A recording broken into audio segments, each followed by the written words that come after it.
Okay, we're recording video. Now I'm going to start up. Remember last time, you have to be quiet while I start up the podcast. That's right. We don't want to mess anything up. I'm about to start the podcast recording. You ready? All right. Welcome to Frequent Miler on the Air. This week we have to get the elephant in the room out of the way right from the get-go. You know what I'm talking about?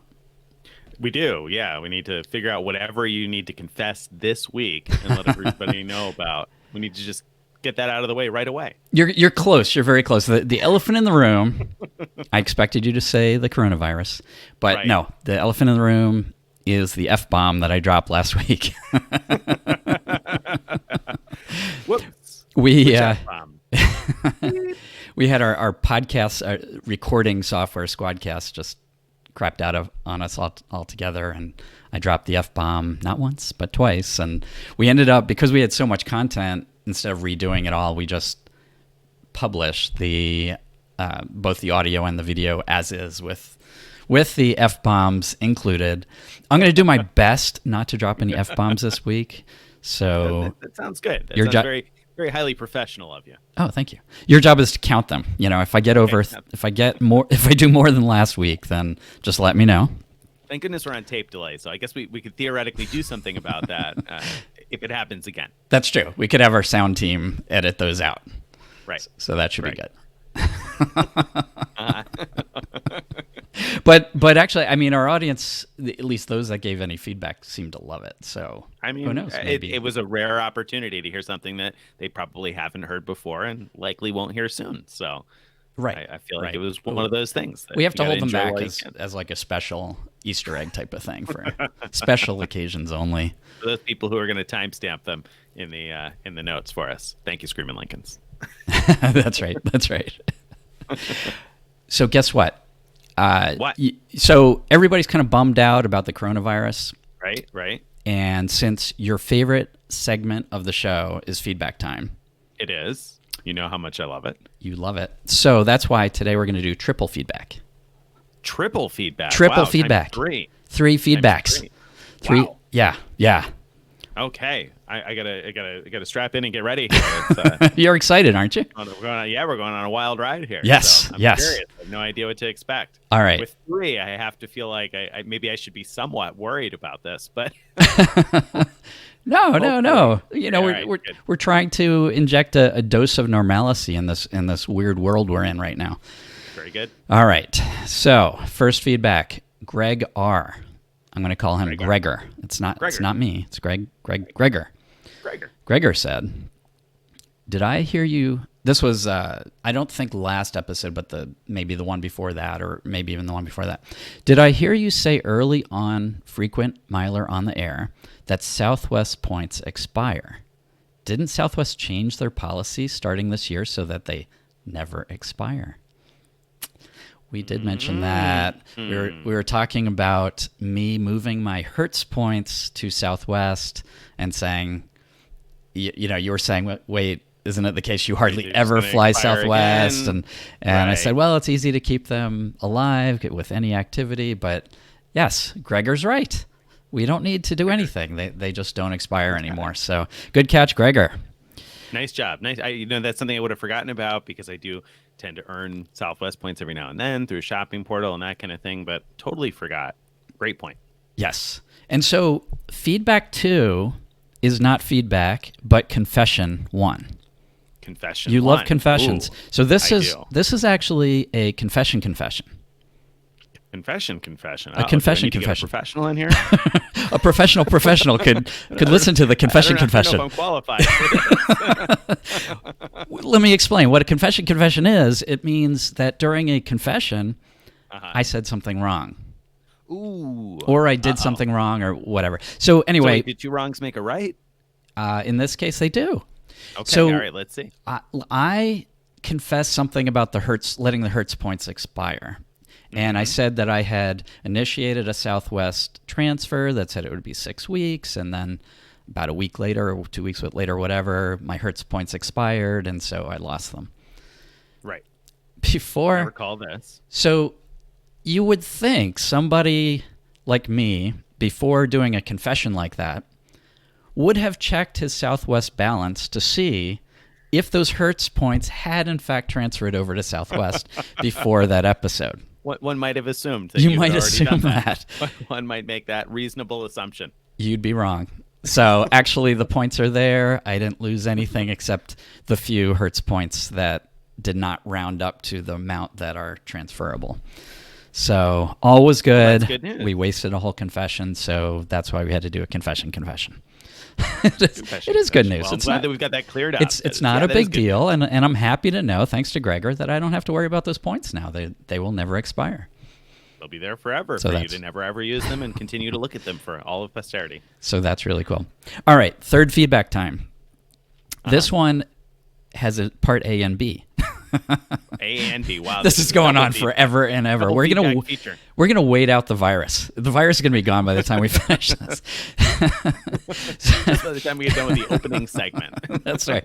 So that sounds good to me. Let's keep that going. The first part, I'm gonna put you on the spot because you told me about some feedback you got in person about the timestamps, about why they're useful. Yes, I did. Can you remind us? So just as background, when people suggested that we had timestamps to our podcasts and our videos, we joked like, why would anyone want that? Don't they want to listen to every word of our blabbering? And we went on with our day thinking they probably do, so we have no idea why they really want these timestamps. But you heard something else. What did you hear? I did. So, I mean, it logically makes sense that some people want to skip around and skip the things that aren't relevant to them. But I didn't think of a particularly good reason why many people might be interested in the timestamps.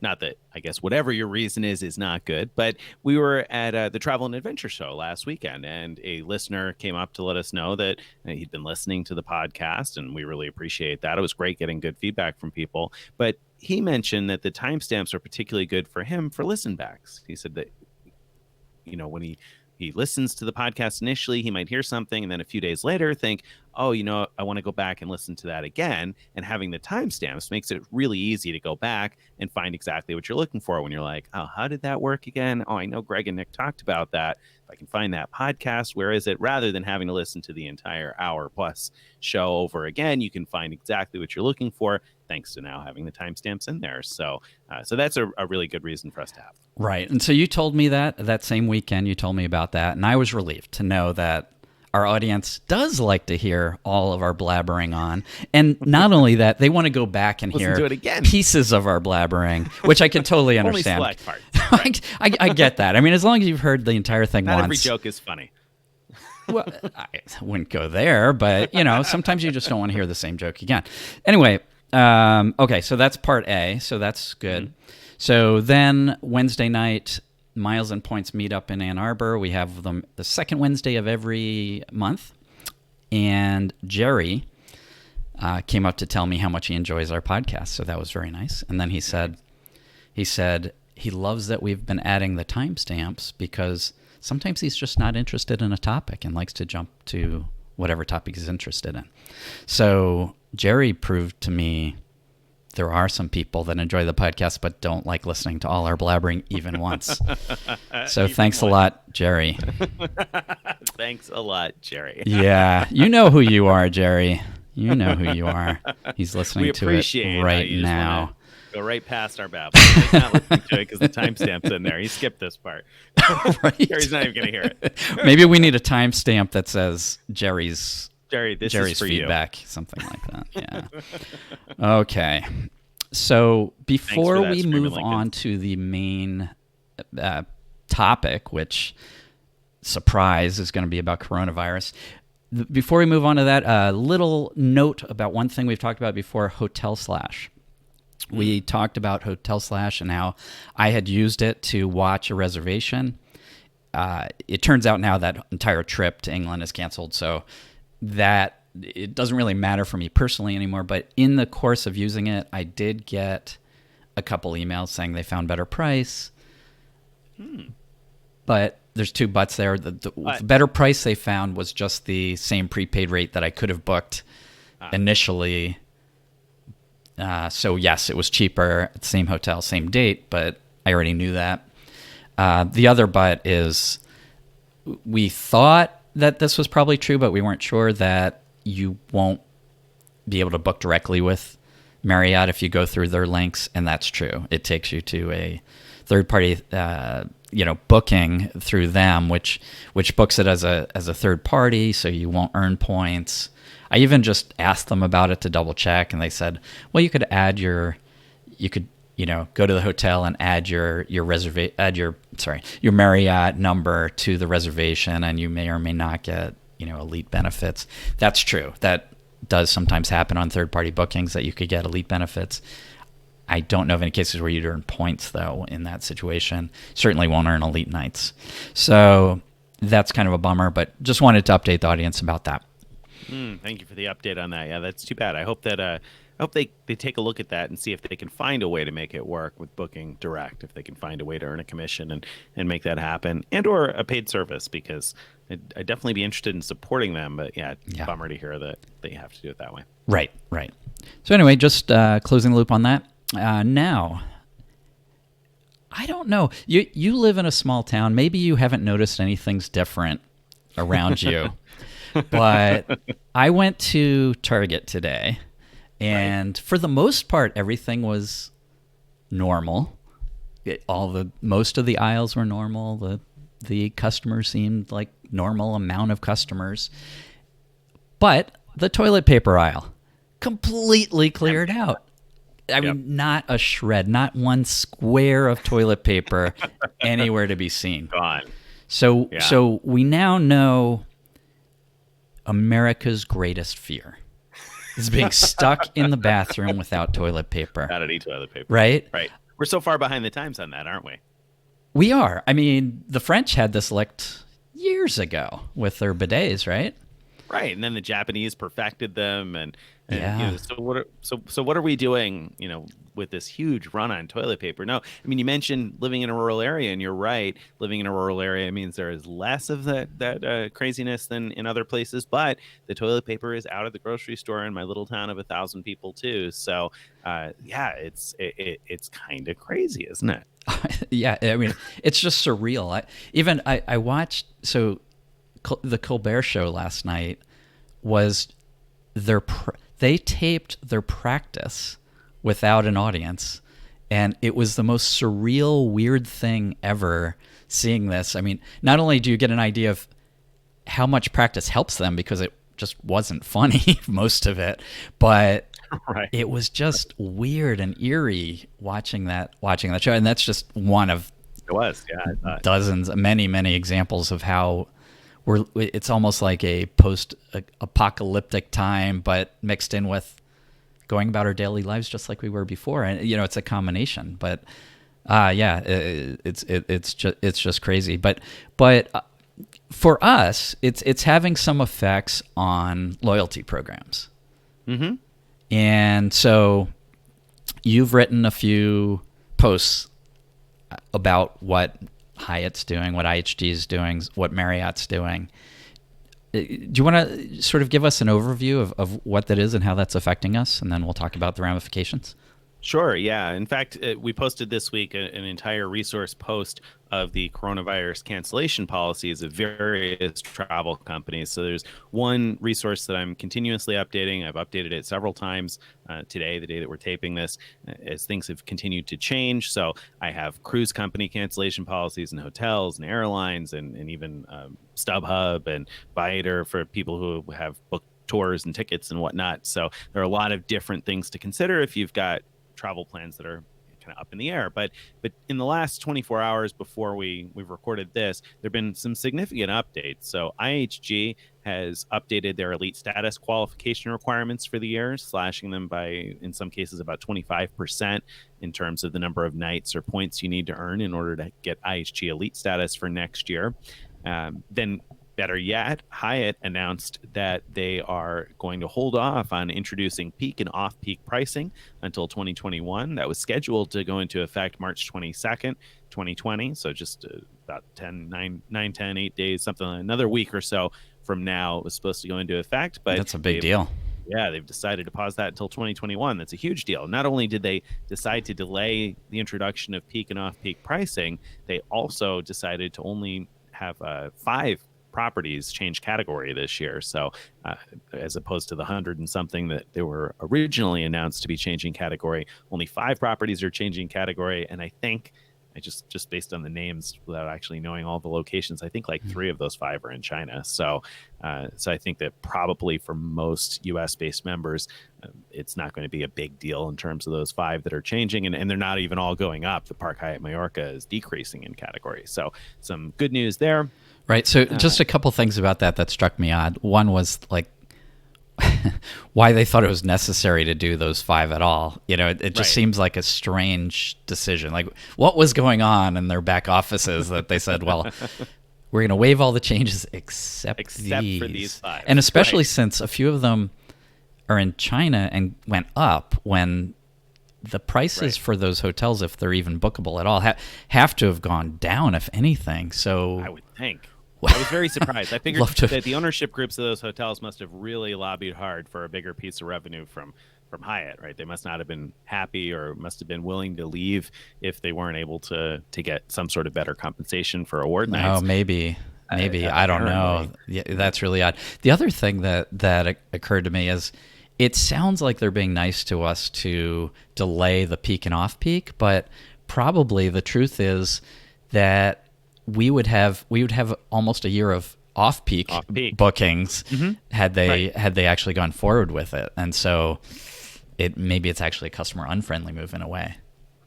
Yeah, that's true. That's a good point. Yeah, I definitely assumed that the delay of that was because of the huge decrease in demand. But that's a great point that the huge decrease in demand may have led to opportunity for us to book lots of off-peak nights. So that's a good point. Although I'll be happy that the places that are in demand, especially if and when this coronavirus situation kind of gets under control and passes by us, I'll be happy that there is not peak pricing on some of those more desirable properties, at least for a little while. Right. So I think it's a net win, especially if you're going to look to book travel late in 2021, because if they're not going to introduce peak and off peak until 2021, that means this December you'll be able to book stuff for December 2021. That's true. Very good point. Being able to book that at standard rates, I think will be a win for people looking to travel. Right. In the meantime, you could be looking at, I doubt it will have taken effect yet because Marriott evaluates their peak and off peak monthly, supposedly. But probably by next month, you could look to your late summer and fall plans and probably see, and winter plans, maybe even over Christmas, and see the most desirable hotels maybe will be off peak. I don't know.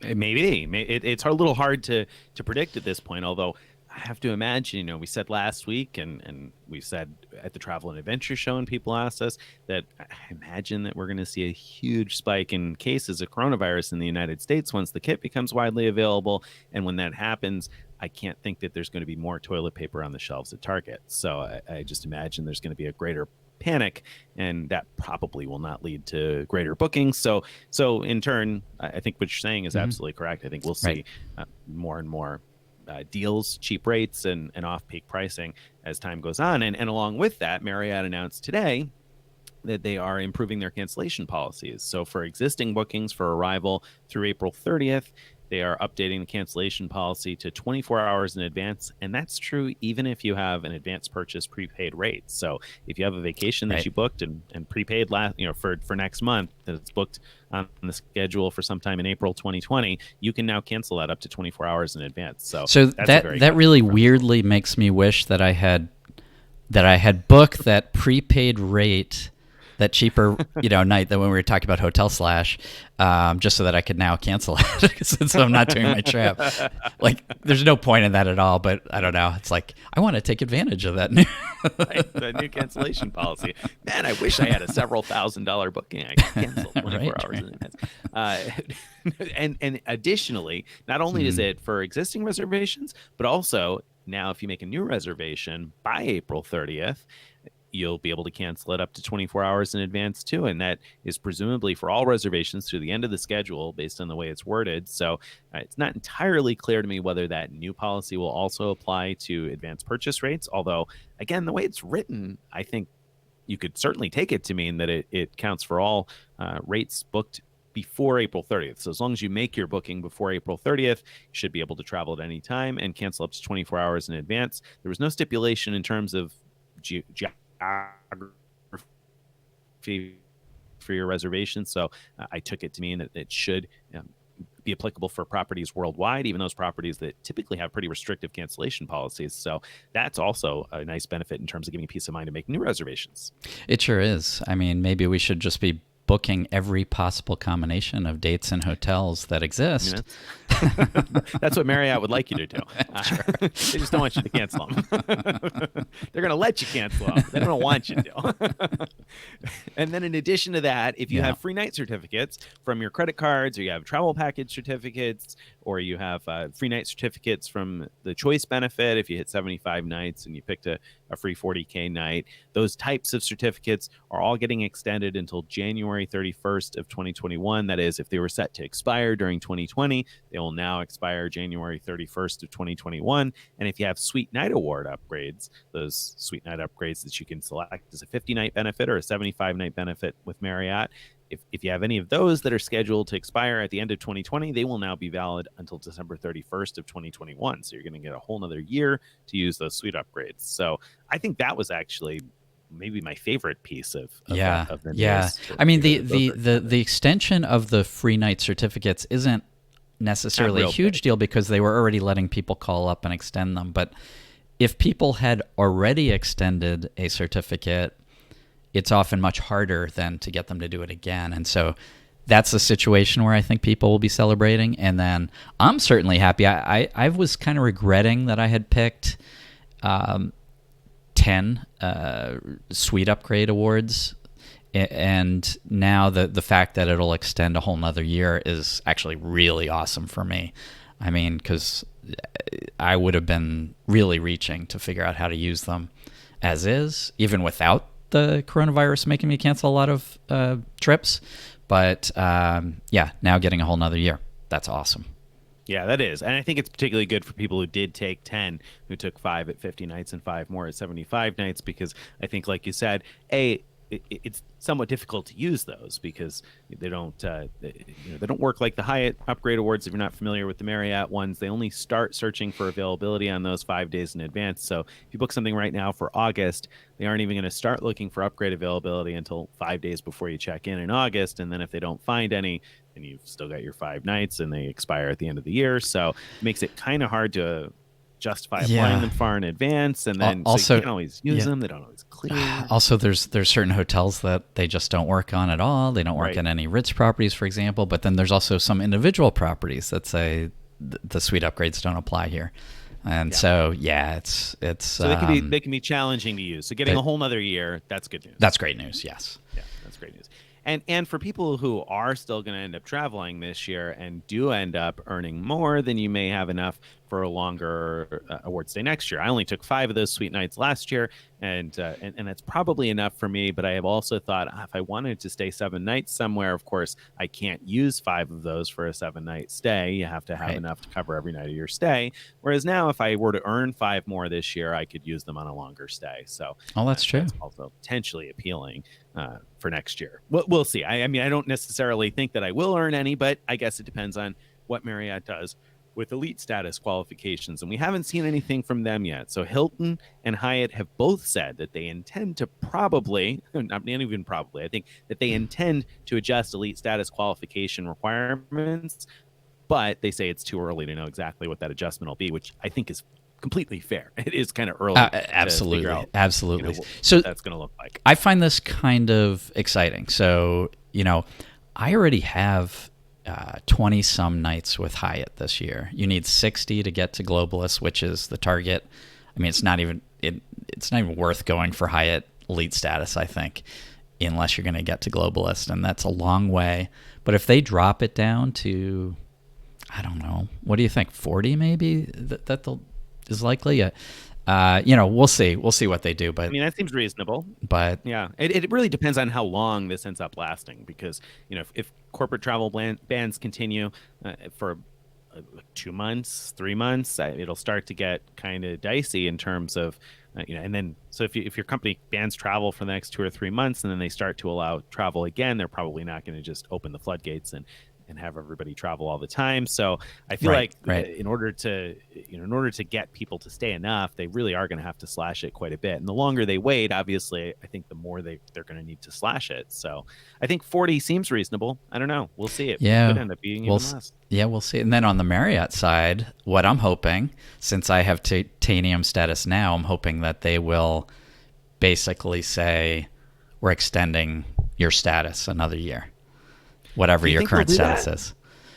I have no idea if they'll do it. I'm just saying what I'm hoping. What you're hoping. So you're hoping you don't have to spend any nights in Marriott. You can just get the top and just status. Keep the status, and that titanium will keep me in United Silver as well. Right. I mean, that would be very nice. I won't disagree with you. Do you think there's any chance that United and Marriott will do something different? Do you think, for example, there's any chance that United will extend your status even if Marriott doesn't? That's possible. That's definitely possible. Yeah. United's on severe cost-cutting mode, but I don't think extending status, is particularly cost them much of anything. So I think that's theoretically possible. Sure. Yeah, I think it's more likely that we'll see that from airlines than from hotel programs. Do you? I don't know what to expect. I think the hotel programs obviously will reduce the requirements. They want to encourage people to stay. But I think that you made a great point there in saying that I don't think that elite status costs the airline very much. They're going to only upgrade you to a seat that was going to be empty. They're not going to upgrade you into a seat that somebody was going to buy, generally speaking. So upgrades aren't really a big deal for them. They're just filling a seat that's going to get filled one way or another and trying to make a loyal customer happy.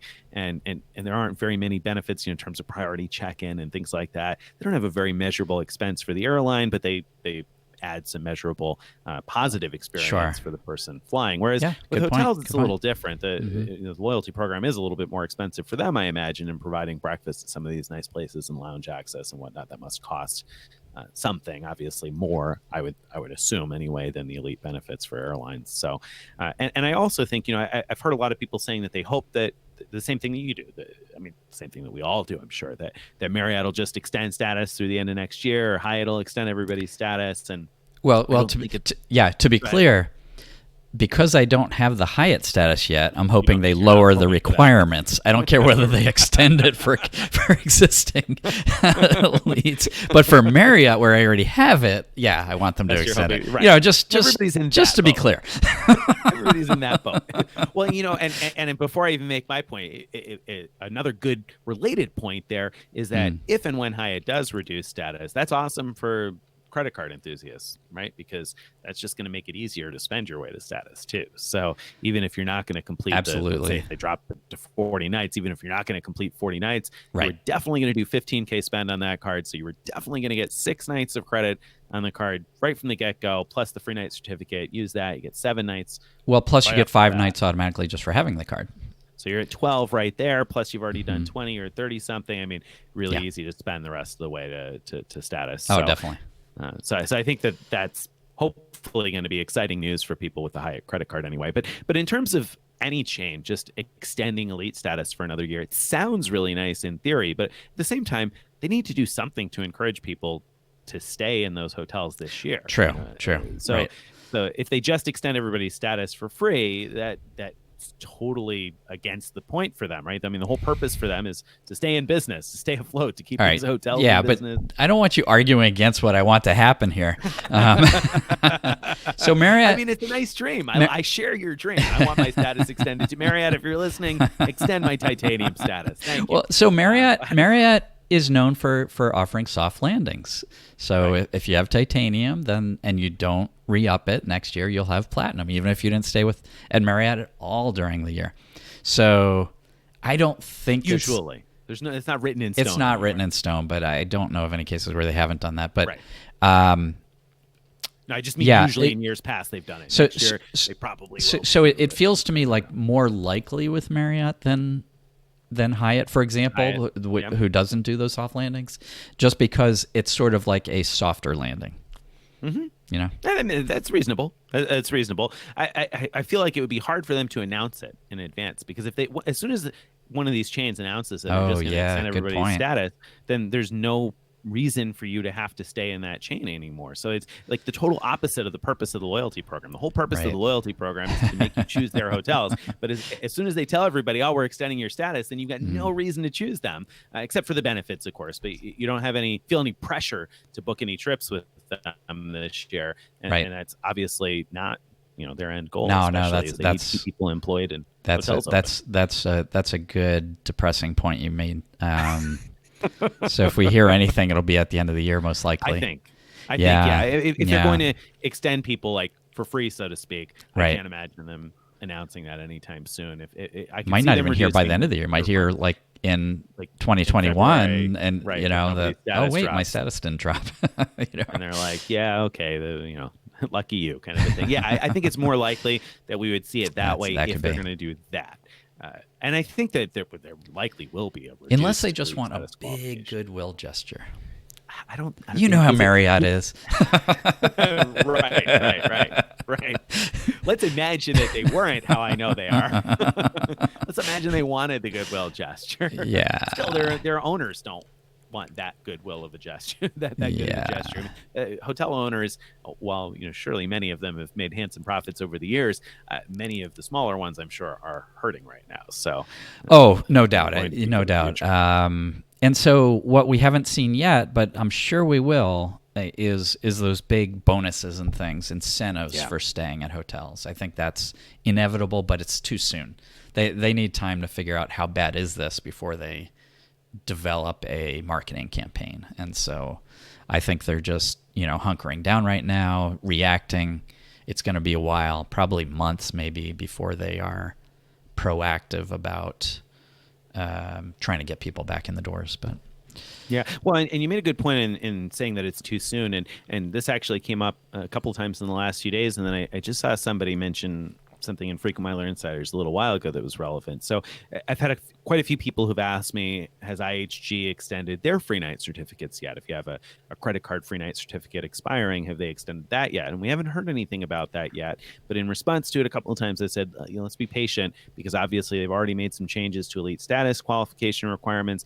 I think it's likely that they'll do something with the free night certificates too. You just might have to, give them 10 minutes to make a decision as to what to do and figure out a technological implementation for that. And there's a lot of steps along the way. And in fact, somebody commented in Frequent Miler Insiders, totally unrelated situation with AA, where they were trying to cancel a booking that fits within the latest updated requirements for canceling with AA. But the thing is, AA has changed those requirements. I mean, all the airlines have a few times in the last week. So of course, when they got through to an agent, the agent didn't think that the booking qualified, because they were thinking about the requirements from like 2 days ago. And so, it required getting a supervisor and extra time and blah, blah, blah. And it's a good reminder that it's hard to A, make the right decisions, then B, implement how those decisions happen, and then C, try to train hundreds or thousands of customer service employees on whatever today's decision is. So, we do have to have a little bit of patience, I think, in terms of the companies coming out with those solutions, because I think they will. I think, like you said, there are going to be big changes and things announced, and already we've seen some. We're going to see more, but we got to be a little bit patient. Right. But before we get off the top of IHG, and while we have their ear, because they're listening, I assume, listening IHG, obviously, in addition to extending they don't use the timestamps. They listen to the whole thing. Once you're mucking around extending the expiration dates on these certificates, also take off that 40K cap.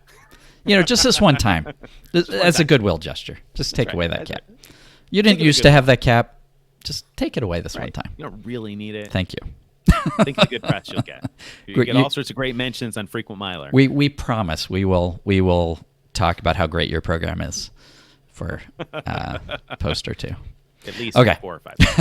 That would be very nice. That'd be very nice. So, what other opportunities are there going to be? We mentioned just now the potential for there to be an opportunity in terms of manufacturing Hyatt Elite status if they reduce the requirements at some point. Yeah, I think I think everybody needs to be watching for that. So even if Hyatt top tier Elite status wasn't on your radar before, I think assuming they drop the requirements significantly, which we don't know yet if they will, but if they do, I think people should be looking at that, because you can then get status this year that lasts all of next year, and then if you're lucky, they'll continue to do that thing that they did at the end of 2019, where they gave people with top tier Hyatt status, they gave them top tier American Airlines, well, not top tier, but AA Executive Platinum status, which is an awesome status that has all kinds of great benefits, including global upgrade certificates. You can book a cheap coach ticket to Asia and have it upgraded to business class. And so, I think this is one time where there may be some great opportunity, even if you weren't planning on seeking status. This might be the year for doing it, and we'll see. We'll see how that plays out. Right. Well, so now you say this might be the year for doing it, and you sound excited about that. So, I mean, is this coronavirus thing not affecting your travel plans at all? Have you? Oh my gosh, it's absolutely affecting my travel plans. Yeah. So what are you thinking about? And are you planning any future travel? And if yes, when? I mean, most things are on hold. So I had a trip to England scheduled for a couple weeks from now. That got canceled. We have a whole lot of travel that we hadn't booked yet for May and June, which we are sort of putting on hold on booking anything. There's actually one trip, though, end of May, beginning of June, that is booked, and that we're just going to have to kind of wait and see where things go with that. I mean, that's to Europe, and so we'll see how things are, and hopefully it's all easily cancelable when the time comes, but if the time comes. But that's kind of where we're at.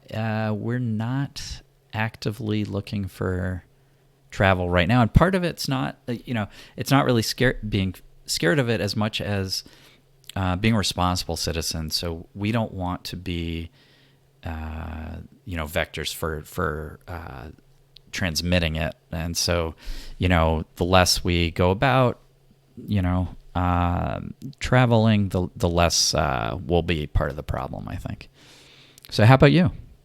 Yeah, I mean, it definitely is. I'm in a position where I haven't got anything booked. I don't have any flights booked at all. It's weird, isn't it? Yeah, it is. It's really weird. I can't remember a time in years where I haven't had a single speculative trip of some sort booked.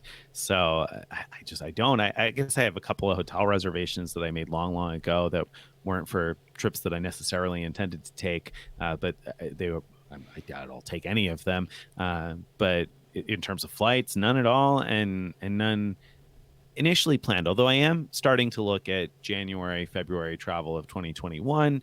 So I'd like to go somewhere warmer in the wintertime, and I expect that things will have changed by then. And if not, then hopefully that we'll be in the position to be able to change or cancel if by some crazy chance this thing continues that far. But I did start to take a look and try to find places that I might be able to travel to. And specifically, I was looking at places where in January, perhaps I could use suite night upgrades from Marriott. So I was actually just looking at that before they announced that they're going to extend those suite night upgrades. So now maybe I'll hold off on traveling until February or March-ish of next year. But I don't have any immediate plans. I mean, that's not to say that I won't travel anywhere. I may travel someplace over the next few months, but I don't have any immediate plans to do it. Though on the flip side, I'm happy to collect points and pad my balances in the meantime. So now that I've said that, now that I put that out there, I have to ask you then, is it time to forget about points? Should we all just be hoarding cash back? I mean, I don't know if you have any investments, but my goodness, every time I go to look at my investments right before lunch, I am on a great diet because I am not in the mood to eat after these last few days. So, so as far as investments go, I try not to look. I believe in the invest for the long term. I just put everything in different types of index funds, ETFs, or money markets, and just let it go. And so Close far, your eyes. that served me well.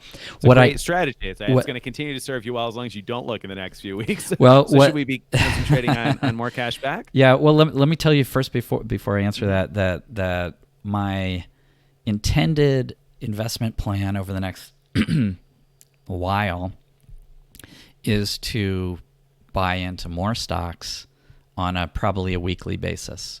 My thinking is we don't know when the stock market's going to hit the bottom, but by buying in weekly for a while, I'm likely to have at least bought some at or near the bottom, and then when it goes back up, I think it will, then I'll be sitting pretty with those investments. That's my kind of high level plan with my cash reserves. Not all of my cash reserves. I'll definitely keep some as cash, but I think this is the time to reevaluate whether investing in points and miles is the right way to go. I'm still pretty bullish about where our points and miles can take us, although I certainly wouldn't be investing in like Norwegian rewards right now. And any program there where you think there's even a chance that they'll go under, all those points will be gone. And so, you gotta think about that. But for the most part, I think especially when we're talking about transferable points currencies, I don't think Chase is going anywhere. I don't think Amex is going anywhere. Citi. So in those cases, I think it's perfectly legitimate to keep earning those rewards. But keep in mind, those rewards are best used for travel. And if you're thinking, I just don't want to, I'm not excited about travel, I'm not interested in thinking about travel, maybe you should be thinking about cashback or rewards that are equally valuable for merchandise or for gas or what have you, so that you can then be earning things that actually are meaningful to you. Right? I mean, maybe I can certainly see the argument to be made there.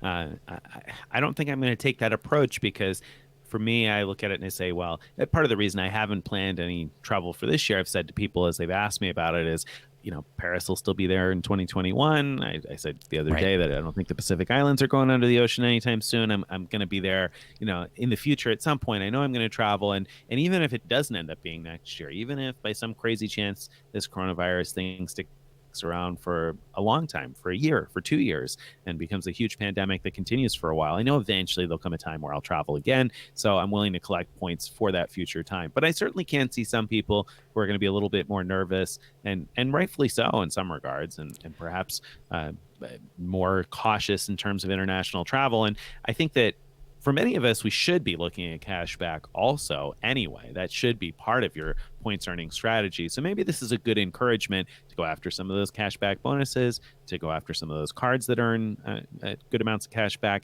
But, and here's a big but, and it's a question that I have for you.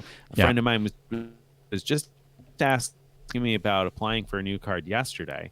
And I said, you might want to hold off on that for like another month or two here, because as a recession hits, I don't know, do you think we're going to see bigger welcome bonuses, or do you think that's bad advice? Do you think people should go after what they can now?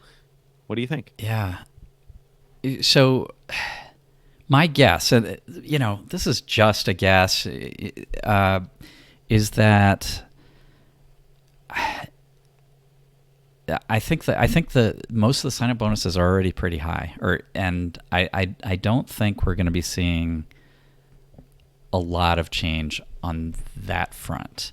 What I think we'll see are travel, not credit card necessarily, but travel related promotions that offer lots of points. That's where I think the big bonuses will be. I think, stay in 3 different brands and get 30,000 points or those kind of things. I think that's the kind of bonus to expect, at least in the next few months.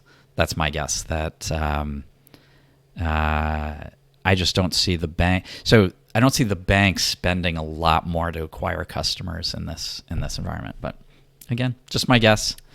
Well, I mean, and it certainly may be a good guess. I didn't necessarily have a basis for mine apart from the fact that I and I wasn't playing the game at that point, but I get the impression that after the 2008 recession, that eventually there came a time where we started to see more generous bonuses. That's the impression I have. But again, I don't have historical data because I wasn't actually playing the points and miles game at that point in time. So I don't know. Maybe you remember better than I do in terms of whether that led to an increase in offers from banks or not, and maybe it didn't. So I don't remember that far back. I got into this game in a big way in 2011, about midway in 2011, and what I know from that point on is that I think that on average, sign-up bonuses have gotten better. On average, like we did back then, see the occasional 100K offer, but it was a real big surprise when we saw that kind of thing. These days, it's not that unusual to see them, and having airline cards offering 70K or 75K is, we've become used to that. Whereas my understanding is that, so when I started, 50K was very common, but my understanding is that 5 years before that, 25K was the norm, and so I it's been creeping up all this time. And well, in part because we've seen devaluations over time, those points have become less valuable over time. That's true. So part of that's just inflation, I think. But part of it could be, you're right, we could be reaching the limits as to the generosity of the banks in terms of what they're willing to offer or what they think they need to offer in order to encourage people to sign up. Because really, that's what it comes down to, what they think they need to offer to encourage people to sign up for more cards. And I don't know if they'll have to increase that or not, because I guess I'm just not sure what to expect long term in terms of recession. Like you, I share that point of view that eventually things will turn around. And though I made the joke about investments, I have bought several different stocks this week because I have the same kind of thought that you do, that I'd like to get in at least when things are somewhere near the bottom in that vicinity, rather than buy at the top. And surely I bought some stuff at the top. So I got to average things out here a little bit. So I do have faith that things will turn around, that this won't last forever in terms of the economic impact. But at the same time, we're seeing some pretty unprecedented economic impacts already short term. So I'm curious to see how that'll play out over the next few months. I guess it's hard for anybody to predict. It is. But, and as far as whether to go for cash back mostly or keep also earning points and miles, I think, I'm in the same camp as you that I know I'm going to be traveling again. And so continuing to earn the points and miles is still a thing for me. And so it doesn't change the fact that I decided years ago that in programs where I already have a huge stash of points, I should be, erring towards earning cash back instead, because the incremental value of getting more points in one program is not as good as the value in getting that, the first amount that you need to get that first class flight to wherever you're going. Right. So, and I think if you're in at the opposite end of the spectrum, if you're not in Greg's shoes, if you're in the place where you don't have the number of points where you could basically more or less book whatever flight or first class kind of experience you want to, I think it does potentially open up a great opportunity now to earn points, whether that be through welcome bonuses or category spend, or hopefully, like Greg said, hopefully we'll see some great promotions where you'll get a chance to help yourself meet spending bonuses and earn more points. Maybe we'll even see some short-term increases in terms of what you can earn with various cards along the way. I don't know that we'll see that, but you never know. So I think there'll be some opportunities in terms of earning those points and miles, and earning them well for the people that need to build up their balances. So that's fairly exciting. Though on the flip side, is this going to change manufactured spending? Are people going to be afraid to go out and buy their Visa gift cards and buy their money orders? Is that going to be a concern for people? I don't know. Is it going to change your manufactured spending routines? Well, that I personally do most of the stuff from home, so it certainly doesn't change things for me. But I think in a way, for people who are hurting financially, they might actually be better off doing more manufactured spending, because you could be earning cash back untaxed. And so this could be a really good way to, reduce the pain if you're not getting the work that you're used to getting because of the current situation. But for those of us who are still plugging away at whatever we're doing, like us, I don't see how this really changes things. I'm not scared to go to the mall, for example, to buy gift cards. I guess I'd be surprised if too many people are, because just bring hand sanitizer with you and make sure you use it after you touch anything or anybody. All right. So now I'm going to go on the flip side of that. Okay. So I think Greg's being flippant with that, because I'm pretty sure that the doctors who've gotten it and died had some hand sanitizer. So I don't think it's necessarily quite as simple as that. So I think yeah, but they were probably also much closer to patients who are infected than we are to the Simon Mall gift card person. Well, I'm not necessarily worried about the Simon Mall gift card person, but obviously there's a lot of different surfaces there. This thing's been pretty highly transmissible. So, true. Maybe, and I don't know. I mean, I'm not sure right now. It's not changed my routine much in terms of still going to the store. I probably will still go to the mall to pick up gift cards if need be. I'll still get packages at home, but it certainly is in my mind. All those things. Well, I mean, people can still order from giftcardmall.com and giftcards.com, and make sure you click through a portal and get your 1% cash back, or even better, click through the Rakuten portal with your setting to earn membership rewards, and that way you're earning 1 point per dollar on top of your credit card rewards, and that's a pretty good deal. And then it just comes to your house, and so you could do that. Now, liquidating them, that's another story. Right, that requires typically for most of us. For most people, you have to go somewhere to use them up. So that's going to be something that people are going to have to consider. Also, this week we reported on the blog that Simon Mall in some locations has been running out of stock. And so we received a report from somebody in Frequent Miler Insiders, and then a report from somebody at the Travel and Adventure Show last weekend, Aaron over at Award Travel 101, that some malls are running out of stock and aren't expected to receive stock again for a while. So we reached out to our contacts at Simon Corporate, who confirmed that indeed some malls are out of stock, or perhaps some are nearly out of stock. And not all malls, of course. There are plenty of malls that have enough stock too. So I don't want to create a run on the bank here and scare anybody, but some malls are out of stock of the $1,000 Visa gift cards, that is to say, and will be until presumably late April, early May. They hope to have that restocked by early May at the latest. So more cards are going to be coming. And there was a question somebody asked, are they sourced in China? And Simon Mall already said that that's not the case. So hopefully those will come back. But in the meantime, in the short term, some people may have some trouble manufactured spending from that angle in terms of receiving supply. And now that I say that out loud, I don't know where the finite supply might end for other things. I mean, like we've said, toilet paper is gone everywhere, and I don't really understand why. So at some point, might people run out of stock of Visa gift cards? I don't know. So that could also be an issue that comes into play. I'm not saying go out there and buy every Visa gift card you see, but you may want to buy sooner rather than later, I guess. So talking about the toilet paper in conjunction with the gift cards reminded me of a April Fool's post I did years ago, where it was a virtual credit card, I think it was, where each square was like your one-time use card. So you'd pull it off the toilet paper roll and use your card. So right. I don't know. I need to dig that thing up. So those cards are also in short supply. Good to know. All right, so we hit most of the major topics.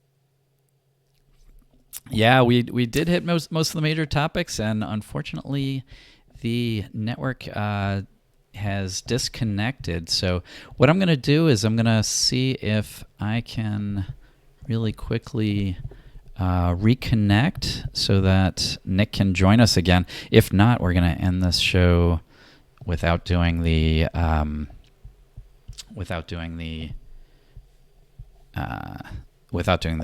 question time, which is the one thing that we were still going to do. All right, let's see. I'm joining session, and here I am all by myself.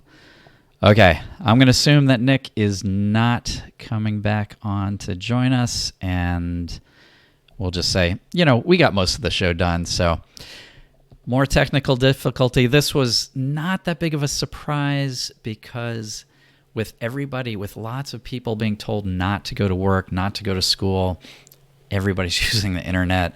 We're using the internet to do this, and so the internet's not quite up to snuff these days. So, the good news is we did get most of the show in together, me and Nick, and we will see you next time. If you like what you heard today, or actually if you didn't like what you heard today but you're still curious, you want more Frequent Miler, go to thefrequentmiler.com/subscribe, and there you'll find all the ways to join us on YouTube, podcast, email, everything. It's all free.